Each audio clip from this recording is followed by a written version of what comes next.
आइए हम अपने जीवन के लक्ष्य की ओर आगे बढ़ें। अपने जीवन का लक्ष्य है ऐसे ज्ञान की प्राप्ति जो हमें मदद करे जोड़ने के लिए। किसी से जुड़ना है, ये क्वेश्चन है, प्रश्न है। सबसे पहले सिर से पैर की अंगुली तक अपने अंदर जितनी रचनाएं हैं उनसे जुड़ना है, क्योंकि जब हम अपने से जुड़ते हैं तभी हमें ज्ञान होता है कि हम औरों से कैसे जुड़े। जब अपने से जुड़ने की क्रिया गलत होती है तो औरों से भी जुड़ने की क्रिया गलत हो जाती है। इसीलिए कहा गया है आत्मज्ञान होने पर परमात्मा ज्ञान स्वतः हो जाता है। तो अपने से हम क्यों जुड़ें? क्योंकि अपना जो स्वरूप है ये संपूर्ण ज्ञान है। कौन सा ज्ञान? जो हम सोचे बना ले। पहले हवाई जहाज नहीं थी, हवाई जहाज बनाई गई, हेलीकॉप्टर बनाया गया, सैटेलाइट बनाई गई, न जाने क्या क्या हुआ। अंदर में था कि पल भर में हम कहीं भी पहुंच सकते हैं बिना समय खोए। तो इसका भी आविष्कार हुआ इंटरनेट का। इंटरनेट के आविष्कार में ये सिद्ध हो गया कि समय दूरी नहीं लगती है। सेल फोन से हम कॉन्फ्रेंस कॉल करें 10 देशों में एक साथ, वही आवाज़ जाएगी।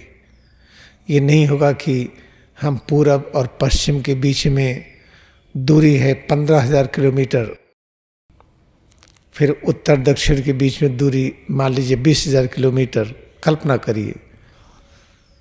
तो एक जगह से बात करिए, पूरब पश्चिम उत्तर दक्षिण जहाँ पर भी लोग बैठे हैं वहाँ पर हम एक ही समय में आवाज़ को पहुँचा सकते हैं। इसलिए सिद्ध होता है कि समय और दूरी नहीं है। इस चीज़ को याद करिएगा कि सिर से पैर की अंगुली तक इसमें वो ज्ञान है जो कल्पना करिए और बना लीजिए। और यही नहीं, बनाने के बाद उसकी सुरक्षा कैसे करिए, मेंटेनेंस कैसे करिए, ये भी ज्ञान है। यही नहीं, आवश्यकता के अनुसार उसमें परिवर्तन कैसे करिए, इसी को टेक्निकल तरीके से कहा गया है। ब्रह्मा विष्णु और शिव का ज्ञान। ब्रह्मा विष्णु शिव के अंदर विद्यमान शक्ति। अच्छी तरह से याद कर लीजिए कि जन्म के बाद जन्म हम बार बार ले रहे हैं अपनी इस शिक्षा की पूर्ति के लिए। हमें ज्ञान चाहिए। कौन सा ज्ञान चाहिए? सृजन का ज्ञान। कल्पना करिए कि घुटना खराब हो गया है, एक्सरे में एमआरआई में रिपोर्ट आ गई, अब घुटने का रिप्लेसमेंट होगा। क्रिया योग ध्यान ये सिखाता है कैसे घुटने को अपने अंदर ही बना लीजिए।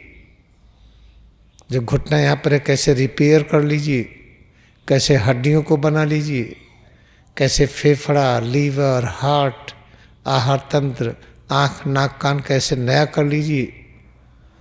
जब अंदर में आप बना लेंगे उसकी बात कुछ और है। बाहर कितना भी अच्छा बनाएं, घुटना, ये हड्डी, नी ज्वाइन वो अच्छी नहीं होगी। इस तरीके से याद रखिए कितने महान हैं आप। आपका अस्तित्व की महिमा कितनी महान है, लेकिन ये पढ़ाया नहीं गया। ये पढ़ाया गया कि हम कितने गंदे हैं, हम पाप कर्म से प्रकट हुए हैं, हमारे अंदर दोष ही दोष है, अनेक प्रकार के दुष्कर्म और पाप किए हैं। ये पढ़ाया जाता है घर में भी, बाहर भी, स्कूल और कॉलेज में, हर जगह। तो याद रखिए सिर से पैर की अंगुली तक आपका ये जो स्वरूप है, ये स्वरूप है दृश्य रचना, जो संपूर्ण ज्ञान का एक दृश्य आकार है। बनाने का, सुरक्षा का, परिवर्तन का वही तो चाहिए। जब तक चाहिए पृथ्वी पर रहिए ऐसा ज्ञान, और जब आवश्यकता खत्म हुई तो अनावश्यक न रहिए। अनावश्यक रहेंगे तो यही हुआ अटैचमेंट। इसी को राग कहते हैं, सीमित प्रेम कहते हैं। सिर से पैर की अंगुली तक इस आकार से प्रेम हो गया कि इसको छोड़ना ही नहीं चाहते हैं, इसे भी राग कहते हैं। जब आवश्यकता खत्म हुई तो सिर से पैर की अंगुली तक इसको अदृश्य कर दीजिए। अदृश्य करने का क्या तरीका अपनाते हैं? क्या योगीराज योगावतार लहरी महर्षि की तरह अत्यंत विनम्र तरीके से, जैसे सब सामान्य लोग शरीर छोड़ते हैं, ऐसे ही छोड़ा उन्होंने। स्वामी तीर्थेश्वर गिरी भी उसी तरह से पद्मासन में बैठ करके सामान्य रूप में छोड़ा, या परमहंस योगानंद की तरह क्रियायोग की महिमा को प्रकट करने के लिए शरीर को छोड़ के चले जाए, इसमें कोई विकार न हो, या और कोई अच्छा तरीका अपनाइए। जो चाहिए उस तरीके से जाइए। कबीर साहब की तरह, लोग कहते कबीर साहब का जाना ये कहानी है, कैसे कोई शरीर को फूल में बदल लेगा। आधा फूल दफनाया गया, आधा दाह संस्कार हुआ। तो इस तरीके से याद रखिए कि आपकी महानता अनंत और असीम है। ये पढ़ाया ही नहीं जाता है। स्कूल कक्षा में पढ़ाया जाता है कि आप 3rd डिवीजन है, 2nd डिवीजन है, 1st डिवीजन है, कैटेगराइजेशन किया जाता है। घर में भी कहा जाता है लायक है नालायक है। ये पूरे समाज में कहा जाता है 2 तरह के व्यक्ति हैं, एक गंदे हैं एक अच्छे हैं। ये टोटल एक गलत शिक्षा है। प्रत्येक व्यक्ति का दृश्य रूप संपूर्ण ज्ञान का स्वरूप है, जो ज्ञान ब्रह्मा विष्णु शिव के अंदर विद्यमान है। जो शक्ति हमें चाहिए बनाने के लिए, रक्षा करने के लिए, परिवर्तन करने के लिए, और रूप में आपका स्वरूप है। कौन कहता है कि ये व्यक्ति गड़बड़ है? नहीं भाई, वो गाली दिया, वो मारा पीटा, गाली दिया, आप चलते हैं, आप भी तो गिर पड़ते हैं, चोट आ जाती है, फिसल के गिरते हैं, ठंडी हवा की मार पड़ती है, गर्मी की मार पड़ती है, उससे तो शिकायत नहीं करते हैं। उसके गहराई में आइए, कोई आदमी गाली क्यों दिया, कोई झगड़ा क्यों किया? जब गहराई में आएंगे तो उस व्यक्ति के अंदर हीन भावना डाली गई है, तुम अच्छे नहीं हो, तुम गंदे हो, तुम किसी लायक नहीं हो।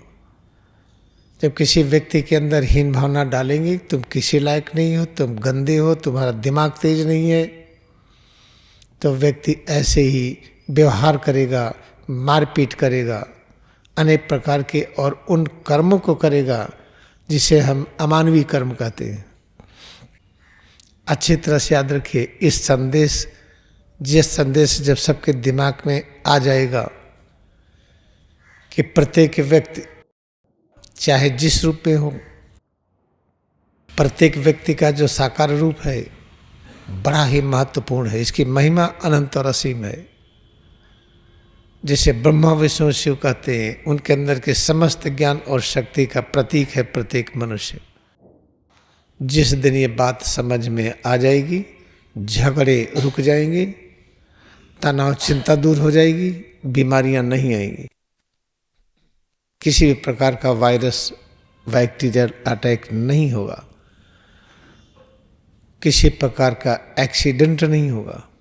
लेकिन इस बात को फैलाने में समय लगेगा, क्योंकि सारे जितने भी धर्म ग्रंथ हैं वो क्या बताते हैं? उल्टा बताते हैं। स्कूल कॉलेज में उल्टा शिक्षा दी जाती है, घर परिवार में भी यही शिक्षा दी जाती है। ये कहाँ बताया जाता है? कोई आदमी शराब पी करके नाली में पड़ा है और गाली दे रहा माता पिता को, क्या कहते नालायक है? वो नालायक हुआ क्यों? उसकी निंदा की गई होगी, उस व्यक्ति की ऐसी निंदा की गई होगी कि उस दुर्दशा को प्राप्त हो गया वो। तो उसके लिए जिम्मेदार कौन है? शिक्षा का अभाव। शिक्षा देता कौन है? घर में माता पिता से आती है, भाई बंधु से आती है, रिश्तेदारों से आती है, स्कूल कॉलेज से आती है, या कहीं मंदिर मस्जिद गुरुद्वारा में जाइए वहाँ से आती है। इस तरह की शिक्षा दी ही नहीं जाती है।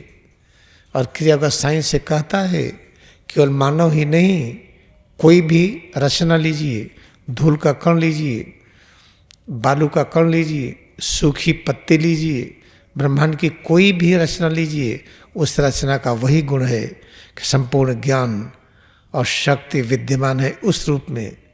लेकिन उस अणुपरमाणु से, सूखी पत्ती से या किसी और रचना से उस ज्ञान को खोज करके निकालना कठिन है।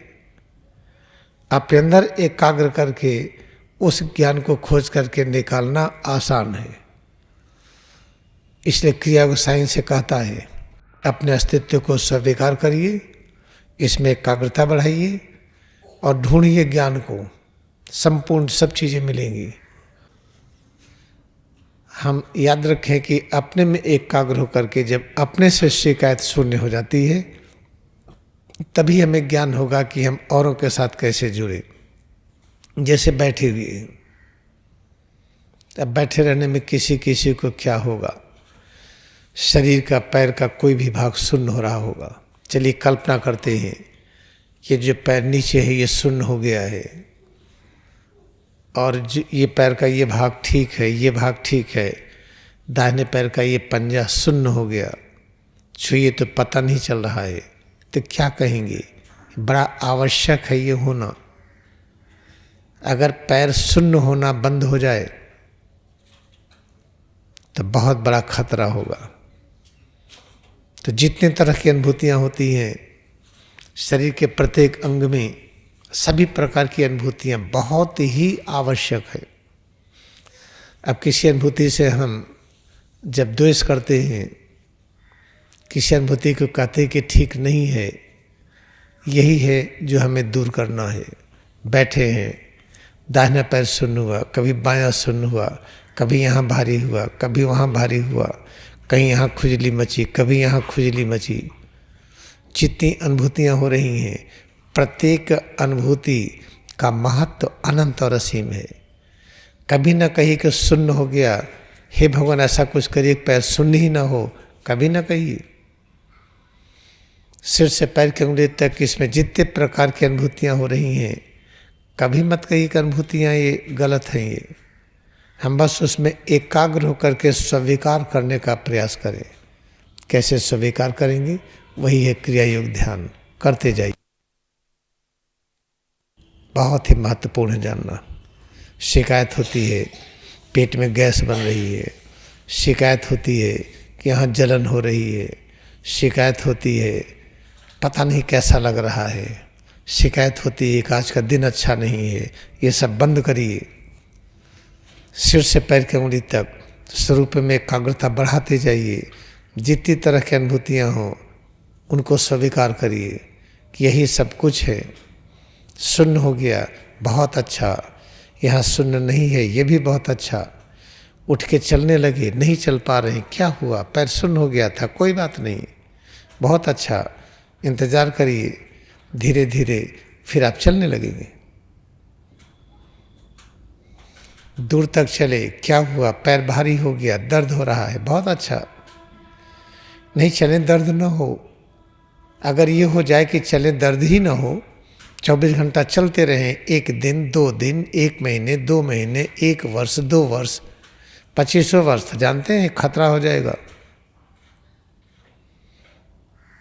शरीर में कड़ापन ढीलापन न हो, 2 प्रकार के परिवर्तन न हो, इस स्वरूप को दृश्य रूप में रख नहीं पाएंगे।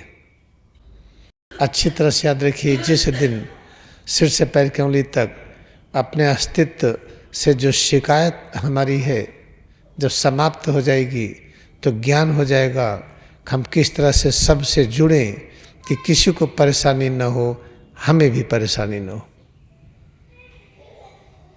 इसलिए क्रिया विज्ञान की बहुत आवश्यकता है। इसका पाठ्यक्रम किसी कॉलेज स्कूल में नहीं है।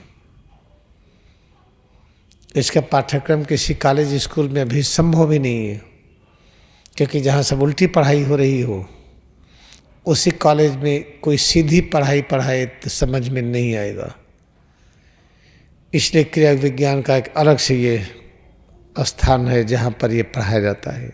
धीरे धीरे इसका विस्तार होगा तो सभी शिक्षक जो पढ़ाते हैं, सभी डॉक्टर जो इलाज करते हैं, सभी इंजीनियर जो काम कर रहे हैं, सभी लोग जो खेती कर रहे हैं, जितने भी मानव वर्ग हैं, क्रिया योग का ध्यान सभी करने लगेंगे और ये पृथ्वी स्वर्ग हो जाएगी।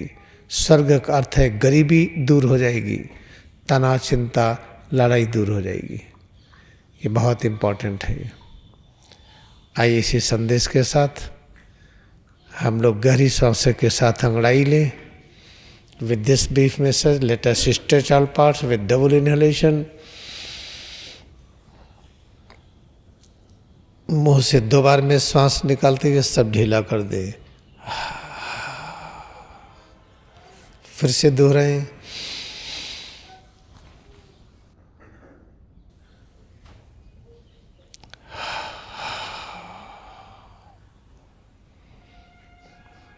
अब क्रिया योग ध्यान में अपनी भक्ति को नमन करें।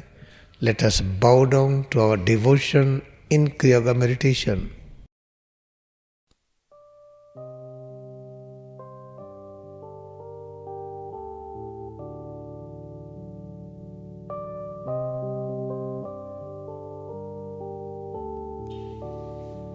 अब बैठेंगे हम, आंखें खोलेंगे।